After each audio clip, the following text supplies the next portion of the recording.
Whether it makes us safer and stronger and more prosperous. If it is, he's for it. If it doesn't, he's against it. And that sort of clarity is transformational. I close with this, and I know I'm last, so I wanted to be fast, but there was a lot to cover. I do want to say this is the most wonderful and magical time of the year. By that, of course, I'm referring to the college football playoffs. And I just want to say this as a point of personal privilege. And I'm a Florida Gator, but if the University of Miami gets screwed out of the college football playoffs after going 10-2 and beating Notre Dame, the whole thing should be scrapped, and you're going to have to take over it next year, Mr. President. That's great. Well, thank you all very much. It was terrific. I hope it wasn't too long, but it was very concise, and we've done a lot. This group has done a lot. Amazing. Everybody at this table has done a fantastic. And Susie, thank you for doing a great job, as our chief has said.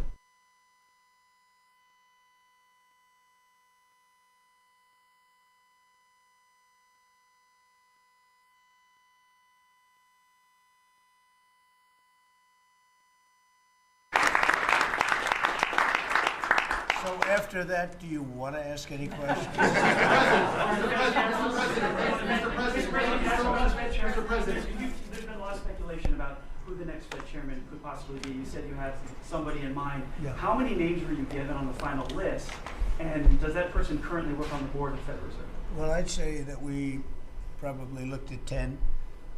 Then Scott interviewed some people that I didn't know, but he knew. And a lot of people were involved in the process, actually, and Howard was involved. But I think we probably looked at 10, and we have it down to 1. Can you answer that? I want to ask you about Elon Musk, if I could. You talked about Elon Musk. You had him at dinner here in the White House. Is he now back in your circle of friends? Well, I really don't know. I mean, I like Elon a lot. He was he really helped during the election with his endorsement. He felt strongly. Look, we had one problem. You know, I didn't want to have everybody have to have an electric car, and he makes electric cars. And yeah, I think we get along well. You know, on affordability, when you talk about affordability, is going forward, are the American people, do you believe, getting impatient with the reforms that you're making? They talked about I think they're getting fake news from guys like you. Look, affordability is a hoax that was started by Democrats who caused the problem of pricing, and they didn't end it. They lost in a landslide. We won every swing state. We won the popular vote. We won everything. You take a look at districts, it was 2,750 to 525. Because that was an affordability problem. We brought it down. Look at energy. Look at the gasoline price. That's like the simplest, and it's the biggest. Because if energy comes down, everything comes down. That's the way it works. We are going to be at 250. You said 199 in some places in the country, right? You said it. I didn't say it. And they won't check you. They'll check me. So, I like to use your number. 199 a gallon. Unthinkable if you go back a year and a half ago. It's unthinkable. So, no, we're bringing the prices down, way down. Beef is coming down now. We've done certain magic, and beef is coming down. But we inherited horrible prices. We inherited really the worst inflation in history. We inherited that. When I came in, that's what he had. And we fixed inflation. And we fixed almost everything, if you want to know the truth, including 8 wars. We got 1 to go, but including 8 wars. But when they always say, I watched today where they have a race going on right now in Tennessee, and this woman goes, affordability. They're the ones that caused the problem. The prices were way high. We're bringing the prices down. But they're like scam artists. They're I call them con men and women. They come out, they say affordability, like, oh, I see prices. We're going to get prices down still further. But we brought them down from the prices they cost. The reason that they had the highest inflation in the history of our country is because they had the highest prices. But we brought them down, and now we have normal inflation.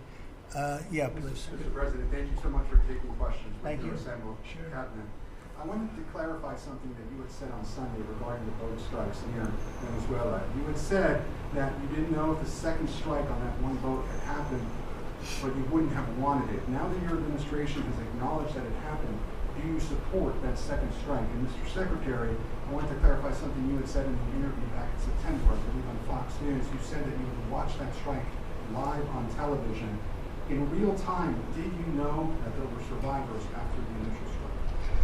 Well, look, all I know is this. Every boat that you see get blown up, we save 25,000 on average lives, 25,000 lives.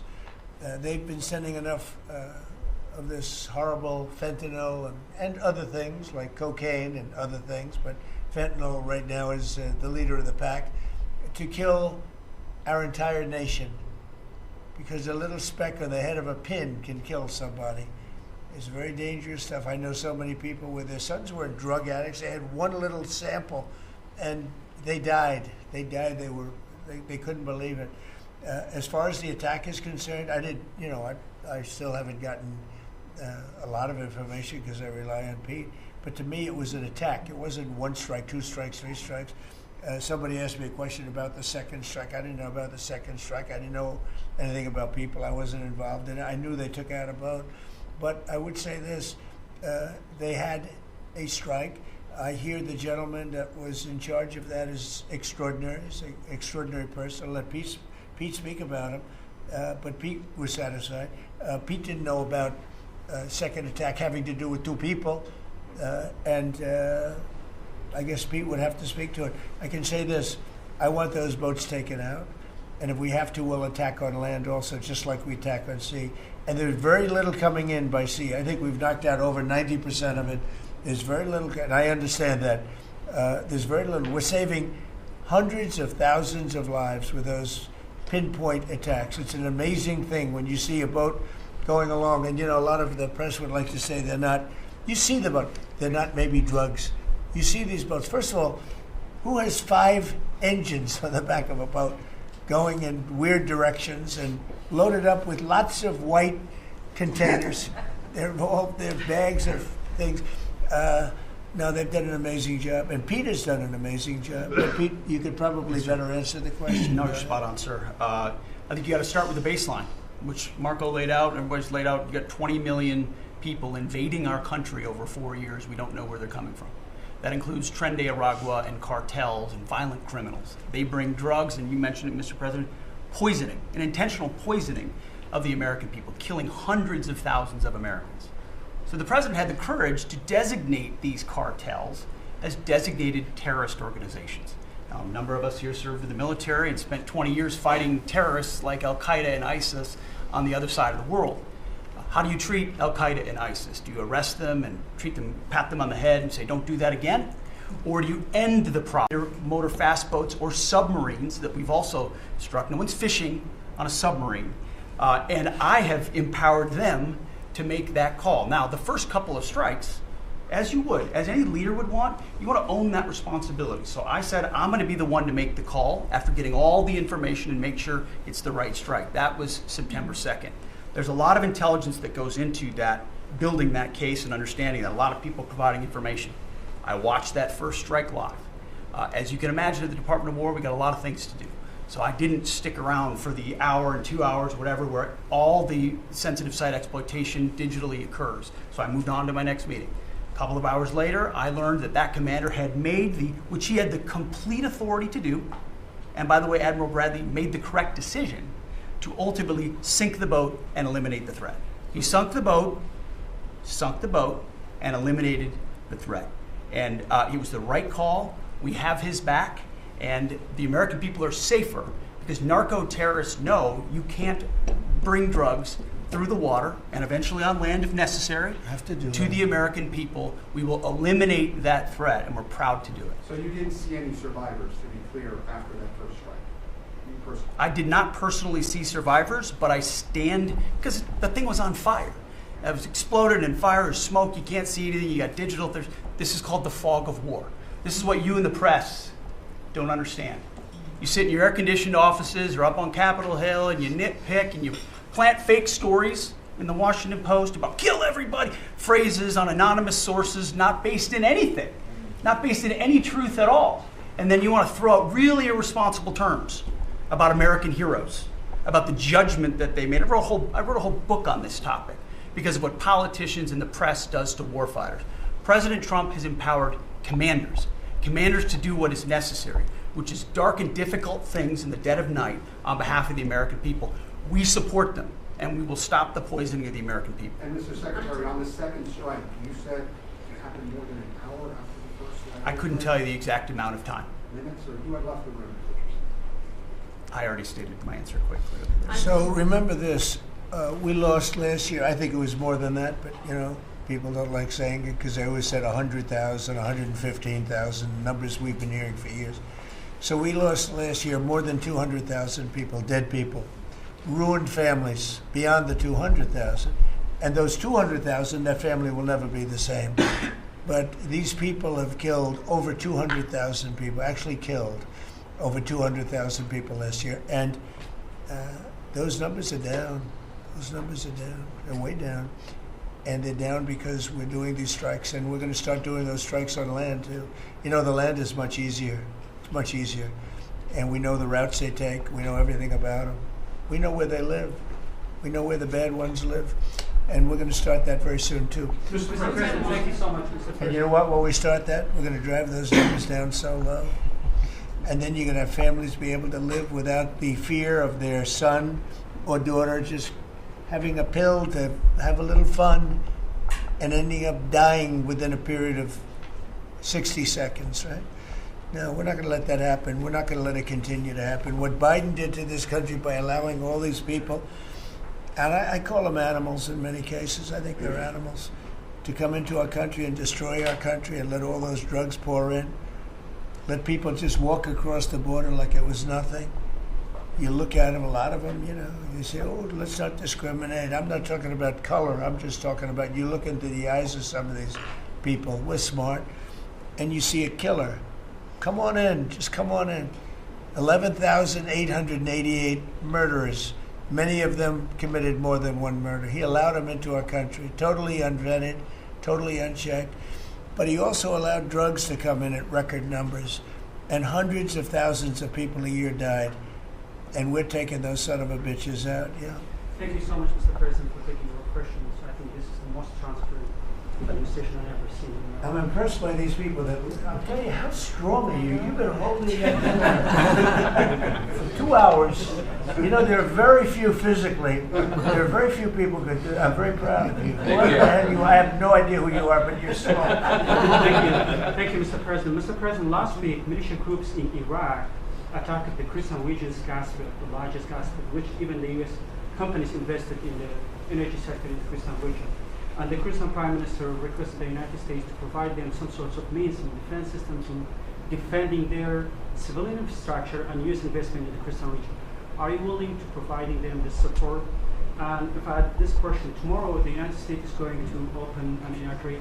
Can you speak louder? Yeah, of course. Is that possible? You're the most gentle, beautiful voice, man. You're a gentle person. Go ahead. Just take fewer words and louder. Yeah, sure. I repeat my first question. Last week, the Iraqi militia groups attacked one of the largest gas fields in the Christian region of Iraq, which even the U.S. companies have invested in these gas fields.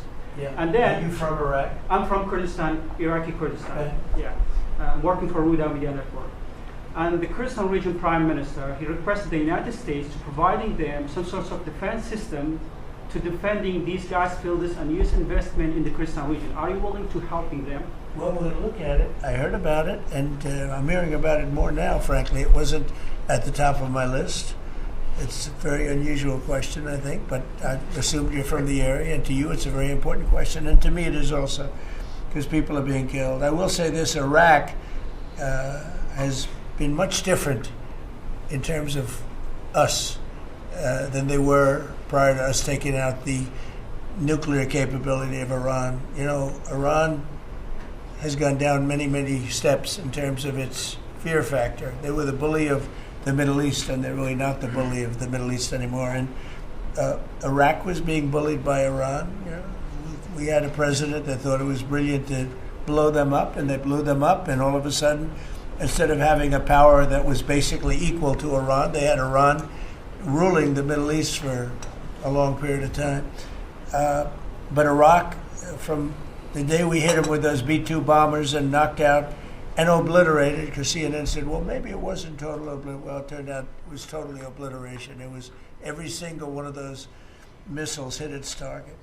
It was actually amazing, but it was wiped out, totally wiped out. I will tell you, Iraq has been a much friendlier place. They talk to us.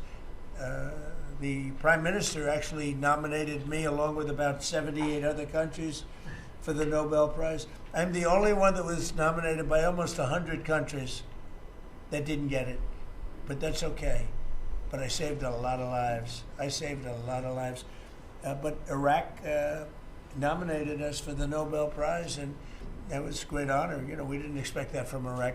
Iraq has been a much different place since the taking out of Iran the nuclear capability. Yeah, let's get to another question. The meeting, Here we go. This guy's a beauty. Go ahead. Secretary Rubio mentioned the meetings ongoing in Russia today. Do you have any update from Mr. Wickoff and Mr. Kushner on that? No update, because I've been spending too much time with you. I mean, we're spending a lot of time in here. We wanted to do this you talk about being open and transparent. This has to be the most transparent administration in history. We spent a lot of time answering your questions and giving you a lot of good results. I mean, I think everybody here gave you good results. But no, I don't. I will have after I leave here. Or do you hope for a breakthrough, or is it not quite at that stage? I don't know. Look, I don't know. All I can tell you is that we're trying very hard to save 25 to 30,000 people, mostly men, mostly soldiers, every month. 25,000 to 30,000 soldiers. It's impossible. That's half a stadium. Take a big football stadium. Take half of those people in a stadium, and they're wiped out. They're killed every month. It's crazy. That war is crazy. And it would have never happened with me, and it didn't happen for 4 years. You just mentioned potential land strikes. Can you elaborate anything on that? Are you talking Yeah, about I'll elaborate. If they come in through a certain country or any country, or if we think they're building mills for whether it's fentanyl or cocaine. I hear Colombia, the country of Colombia, is making cocaine. They have cocaine manufacturing plants, okay?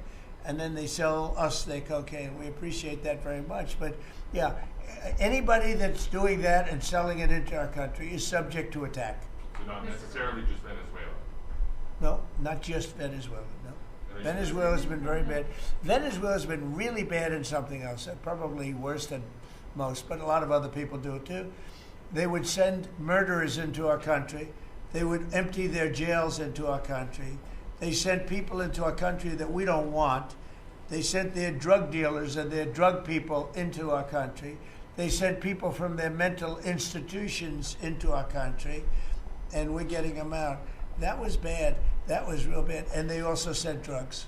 Yeah. I'm Tim Walz, Mr. President. Do you think he should resign over the fraud scandal in his state? And who should? Tim Walz. Over the fraud scandal in his state. Look, I think the man's a grossly incompetent man. It's not going to be me. It's going to be somebody that's going to probably sitting at this table. Could be a couple of people sitting at this table. Could be a couple of people running together sitting at this table, you know. But I want them to win because we've done a great job for this country, and I want that to be carried forward. And you know, I think we have a tremendous bench, really a tremendous bench. But no, I think that Walz is a grossly incompetent man. There's something wrong with him. Okay, there's something wrong with him. And when you look at what he's done with Somalia, which is barely a country, you know, they have no anything. They just run around killing each other. There's no structure. And when I see somebody like Ilhan Omar, who I don't know at all, but I always watch her for years. I've watched her complain about our Constitution, how she's being treated badly. Our Constitution, the United States of America, is a bad place. Hates everybody, hates Jewish people, hates everybody. And I think she's an incompetent person. She's a real terrible person. But when I watch what is happening in Minnesota. The land of 1,000 lakes, or however many lakes they have, they got a lot of lakes. But this beautiful place, and I see these people ripping it off. And now I'm understanding, and you're going to look at that, Scott. I hear they ripped off Somalians, ripped off that state for billions of dollars, billions, every year, billions of dollars, and they contribute nothing. The welfare is like 88%. They contribute nothing. I don't want them in our country, I'll be honest with you, okay? Somebody would say, oh, that's not politically correct. I don't care. I don't want them in our country. Their country's no good for a reason. Their country stinks, and we don't want them in our country. I could say that about other countries, too. I can say it about other countries, too. We don't want them to hell. We have to rebuild our country. You know, our country's at a tipping point. We could go bad. We're at a tipping point. I don't know if people mind me saying that, but I'm saying it. We could go one way or the other. And okay. Thank you very much, everybody.